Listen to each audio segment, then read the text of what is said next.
Ini sudah pukul 8 kurang 5 menit. Terlalu malam jika dia berpikir Valerie sedang mandi sehingga ketiduran.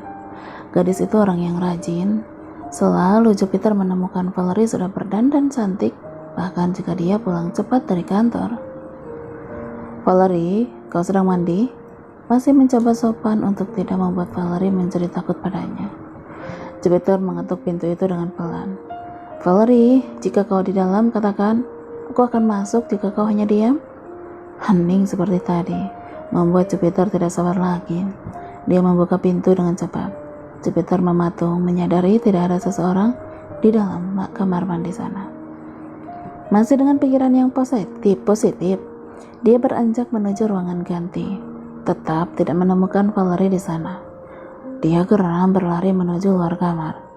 Valerie, kau di mana?" Berusaha Jupiter membuat dirinya tetap tenang, meski pikiran sudah menduga yang tidak-tidak. Jangan lupakan ucapan sang gadis yang meminta Peter melepaskannya. Tentu itu membuat geram di hati. Peter bersegera menuju meja makan. Dan di sana hanya ada 2 pelayan yang sedang menata makan malam. "Di mana Valerie?" Gugup 2 pelayan itu membungkuk untuk menyembunyikan wajah mereka. "Kalian tidak mendengarku? Di mana Valerie, kataku?" "Tuan," teriak salah satu. Dia bersimpul di depan Jupiter, diikuti temannya sesama pelayan. Keduanya terlihat sangat ketakutan, seperti ini adalah ajal. Apakah aku menyuruh kalian untuk menyembahku? Aku hanya bertanya di mana Valerie. Cepat berdiri dan katakan di mana dia." "Ampuni kami, Tuan. Kami ketika mengantarkan sarapan untuk Nona Valerie, beliau tidak ada di dalam kamar. Kami tidak tahu kemana Nona pergi, Tuan." Wajah Jupiter mengetat bersamaan dengan sorot penuh kemarahan. Lelaki itu siap untuk meledak sekarang. "Apa gunanya kalian di rumah ini jika tidak bisa menjaganya?" bentaknya keras. Tangan mencengkram tinjunya untuk menjaga emosi yang sudah tidak tertahan. "Panggil para penjaga segera," perintah Jupiter lagi. Mereka hanya pelayan, hanya para wanita yang tidak sepatutnya disalahkan. Penjaga pria yang berjumlah banyak itulah seharusnya yang mendapat amukan. Tidak lama para penjaga sudah berbaris di depan Jupiter. Semua menunduk menyembunyikan wajah masing-masing. "Apa pekerjaan kalian hari ini? Kalian tidak becus dalam bekerja?" Suaranya menggema memenuhi ruangan itu. "Cepat, periksa semua rekaman CCTV dan temukan kemana Valerie pergi." Seperti anak ayam yang kehilangan induknya, semua pengawal dan pelayan berlari melakukan perintah Jupiter. Sebagian melihat rekaman CCTV dan sebagian lagi berlarian di dalam dan di luar rumah memanggil nama Valerie. Tapi ketika petugas yang memeriksa CCTV kembali, mereka memancing kemarahan Jupiter lagi. "Tuan, sejak pukul 8 sampai pukul 11 CCTV di semua tempat mati, dan sejak menyala sampai sekarang tidak ada rekaman yang menunjukkan keberadaan Nona Valerie." "Apa?"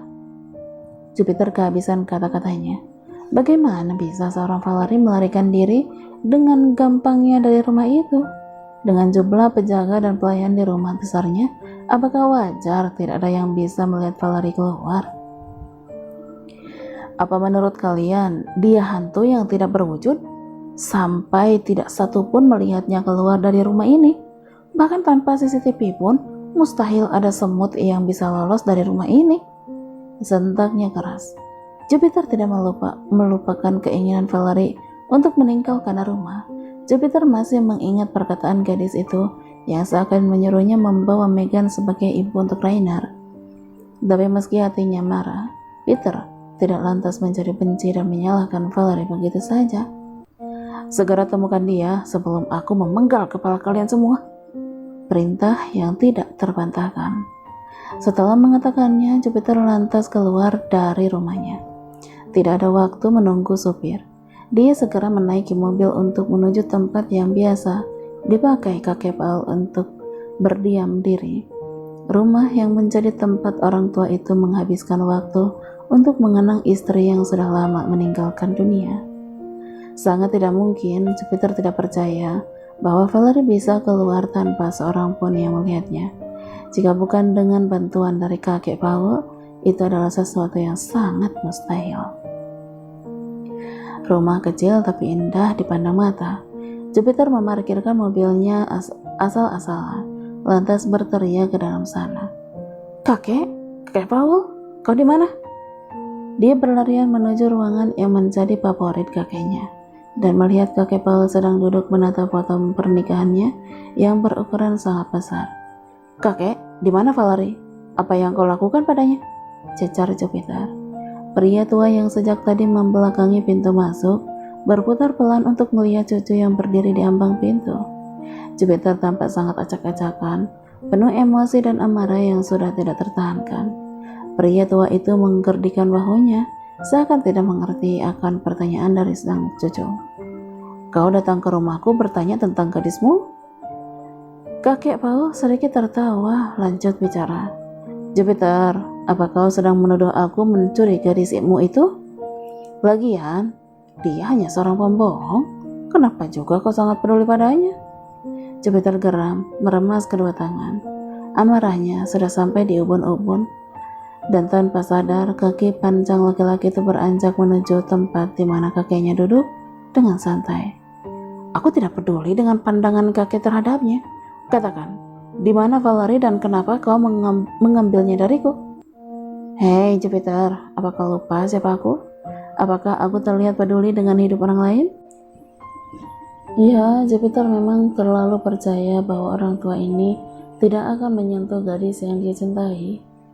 Sebab itulah aku yakin kakek yang mengambil Valerie oleh kebencianmu yang tidak berdasar, kata Jupiter masih terus menahan emosinya tidak meledak.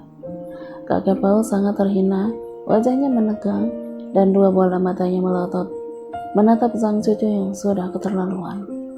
Kau berani menuduhku? Kau berani geram di depan kakekmu demi orang pembohong seperti dia? Kau, tangan tuanya terangkat menunjuk wajah cucu di balik meja.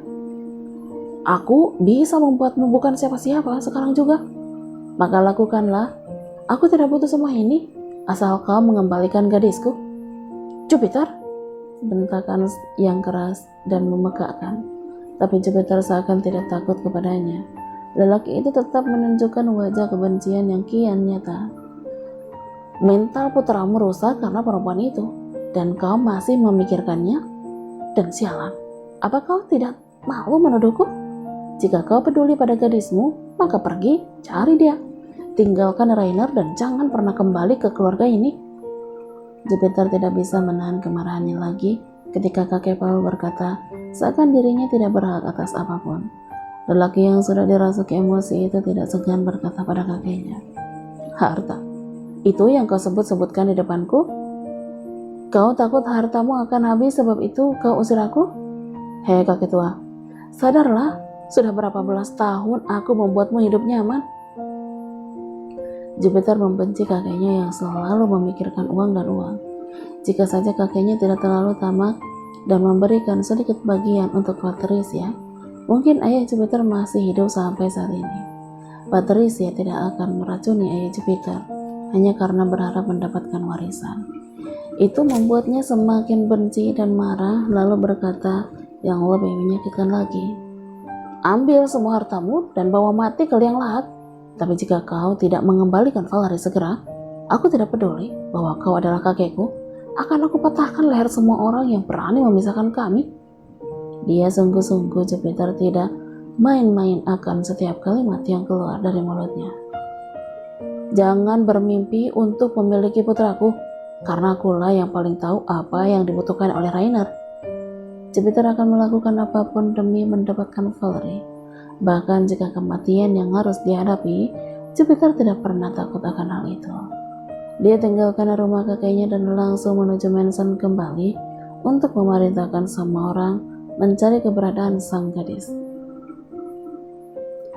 Di rumah kecil dan asri itu, Valerie duduk di depan layar lebar yang sengaja dipasang. Layar di mana dia bisa melihat wajah laki-laki yang sangat dia cintai. Datang tergesa dan mengamuk pada kakeknya. Lelaki yang seperti burung kehilangan induk meraung meminta kekasihnya dikembalikan. Ya, kakek Paul mengirimkan sebuah video untuknya. Video pertengkaran Jupiter dan kakek Paul yang berpura-pura tidak tahu hilang kemana Valerie. Bisa dia lihat betapa menyedihkannya seorang Jupiter tanpa dirinya. Tadinya Valerie tidak berniat menerima tawaran dari kakek Paul. Takut, tentunya, gadis itu tidak bisa percaya bahwa kakek Paul akan memberinya jalan menuju kebahagiaan hubungan keluarga ke depan nanti. Tapi kemudian dia berpikir, meski menolak pun kakek Paul mungkin akan menyingkirkan dirinya dengan gampang. Lantas Valerie menerima tawaran itu dan memilih diam di rumah kecil milik sang kakek. Jupiter, maafkan aku. Aku tidak punya kuasa untuk menolak saran kakekmu. Bersabarlah sampai Rainer membuka hati untuk kita. Dan kakek Paul menepati janjinya. Bisik Valerie, matanya sudah basah melihat lelaki di dalam video. Rumah itu memang nampak tenang dan asri. Valerie ditempatkan di sebuah rumah yang layak, lengkap dengan pelayan dan penjaga yang ketat.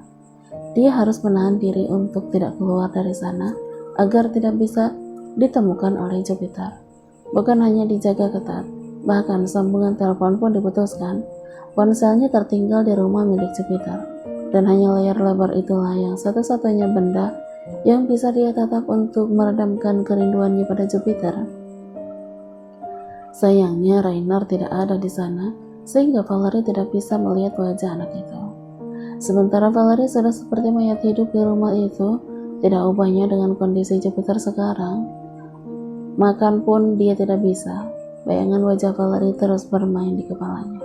Melihat gadis itu mungkin tersiksa di suatu tempat. Detik berganti jam dan kini jam itu sudah berganti menjadi hari. Keberadaan Valerie belum juga bisa ditemukan oleh Jupiter dan semua orang suruhannya. 3 hari sudah dan pencarian masih tetap saja nihil. Tidak ada titik terang bagi Jupiter untuk bisa melihat gadisnya yang menghilang.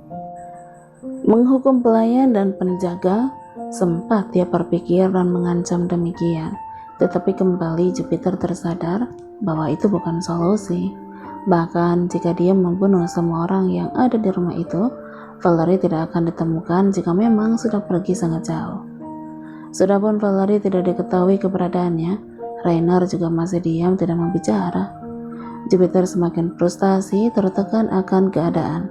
Terkadang dia ingin menyerah, mencari Valerie, dan memutuskan berdamai dengan putranya. Tapi mampukah? Berat, itu sangat berat. Kupikir ini adalah ruangan kerja, tetapi ayahku hanya melamun di dalamnya. Suara Rainer terdengar dari luar sana, mengejutkan Peter dari lamunan panjangnya. Aku pikir ini adalah ruangan kerja, tapi ayahku hanya melamun di dalamnya. Suara Rainer terdengar dari luar sana, mengejutkan Peter dari lamunan panjangnya. Rainer, kau sudah makan? Ini kali pertama Peter bisa melihat wajah putranya sejak kejadian ribut di rumah itu. Selama Valerie masih di sana, sampai gadis itu menghilang entah kemana, Rainer selalu mengunci diri di dalam kamar. Hanya pelayan yang diizinkan masuk mengantar makanan ke dalam kamarnya. Sementara Jupiter, meski berkali-kali dia mencoba menemui putra sematawayangnya, Rainer terus mengunci mulut tidak ingin menyaut. Melihat putranya sudah keluar seperti ini, tentu saja Jupiter sangat senang. Dia bangkit dari atas kursinya untuk membawa anak itu masuk ke dalam. Duduklah, mari kita bicara dengan ayah. Rainer patuh mengikuti perkataan ayahnya. Tapi wajah datar tanpa ekspresi membuktikan anak itu tidak datang untuk berbicara baik dengannya.